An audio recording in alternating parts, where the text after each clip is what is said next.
Hi, my name is Tim Sales. Do you know that there are very specific differences in what the poor, the middle class, and the wealthy buy with their money on payday? It's so simple yet so different it nearly knocked me out of my chair when I finally understood it. I'm going to show you exactly what I'm talking about, and you can evaluate for yourself why the wealthy keep getting wealthier and the poor keep getting poorer and the middle class are stressed out.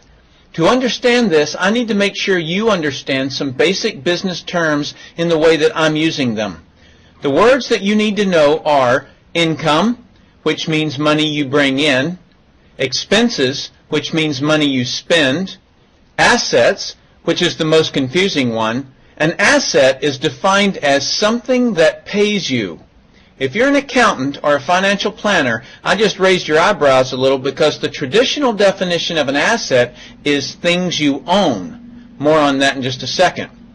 Liabilities is the last definition and is defined as things that cost you.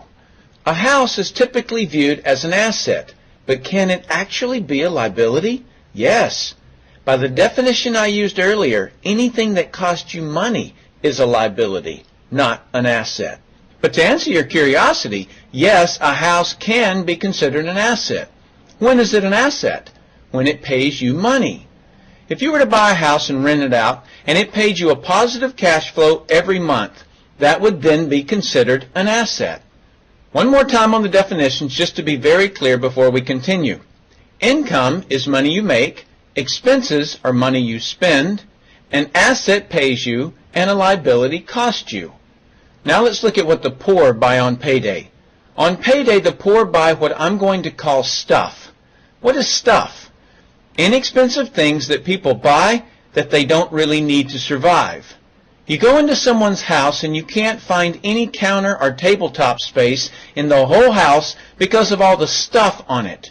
You can't find a single foot of white space on any wall in their house because of all the stuff that's hanging on it. Where did they get this stuff? They bought it at the flea market, at the garage sale, at the dollar store, at the craft show. Their house and their car is full and cluttered with stuff. So income comes in on payday and then goes straight out the expense column to buy stuff. The poor really never educate themselves on assets and liabilities. The poor justify their buying all of this stuff by claiming that it costs so little. Yes, it was very cheap, inexpensive, not a lot of money, but over the years, it's all they ever had. The problem is their income never produced or created more income. I know this group very well because this was me.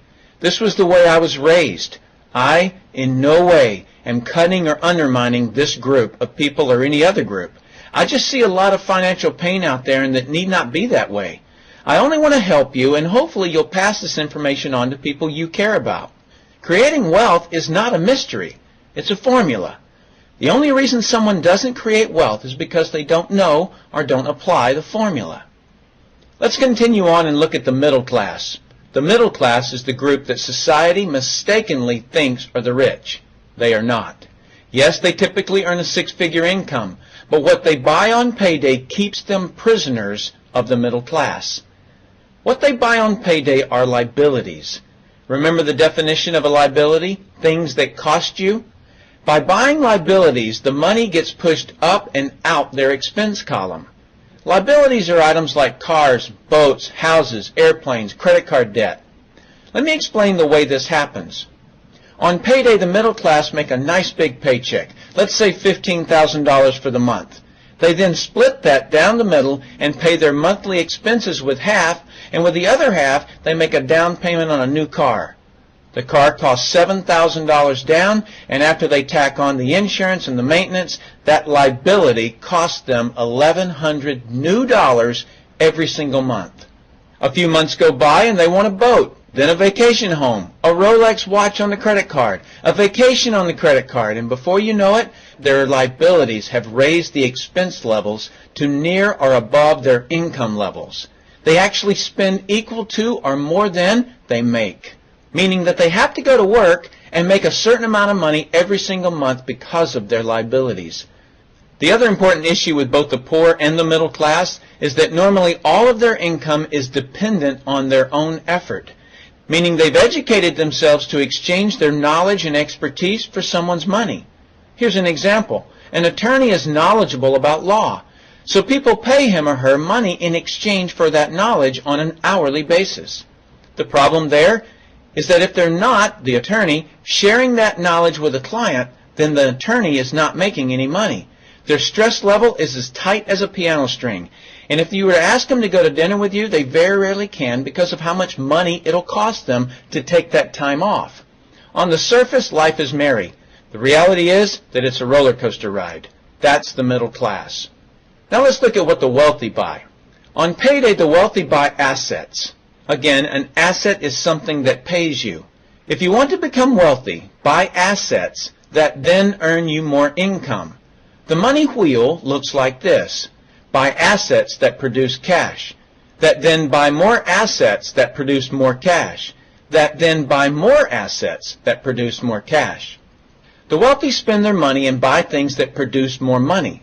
Here's a couple of examples of assets that produce more income. Investments are the obvious: stocks, bonds, real estate. Education is another asset. If you learn how to do something and actually do it, that produces more income. That's buying an asset. I heard a great expression once: if you think education is expensive, you should see how expensive stupidity is. Another example of assets you can buy that pay you is businesses, especially those businesses that can create a passive income.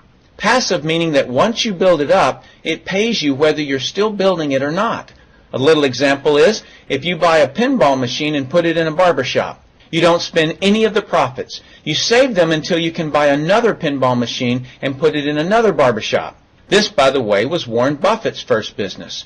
Warren Buffett, by the way, is one of the top 2 richest men in America. The wealthy are extremely eager to find those passive income businesses because it continues to pay them month after month, year after year, long after they've stopped working the business. That's actually the way I created my millions. I found a passive income business that I built up, and it continues to pay me month after month, year after year. I then took those profits and multiplied them in another passive money business, and then again in another. In conclusion, here's what I've learned. You can't find these passive money businesses unless you're open to hearing about them. Then once you find them, be willing to research them.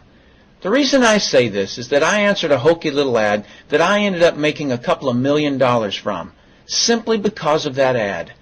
So these businesses are out there. You just got to find them. You've also got to be educated enough that when the right situation does present itself, you don't miss it.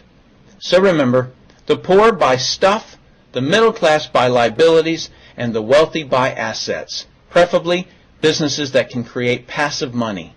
Then take that money and buy another asset that produces more money. That's the wealth creation formula. I sincerely hope that you've learned a couple of things from this explanation. I'm Tim Sales.